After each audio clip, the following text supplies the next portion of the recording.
waxaan ummadda Soomaaliyeed inay ku qanacdo qalbigu u dego ee ogaadaan geesiyaasha qarankoodu soo majirstayaal inay yihiin waa dhimanaynaa maahane qaranku meel uu nugu way kama laabaneen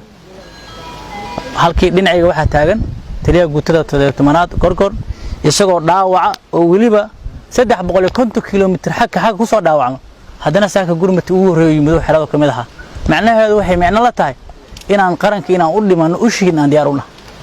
waxaan rabnaa madaxda qaranka oo madaxweynuhu uu sareeyo oo taliya xoog ku xigo iyo madaxda kale qaranka inay ku niyad samaadaan ciidankooda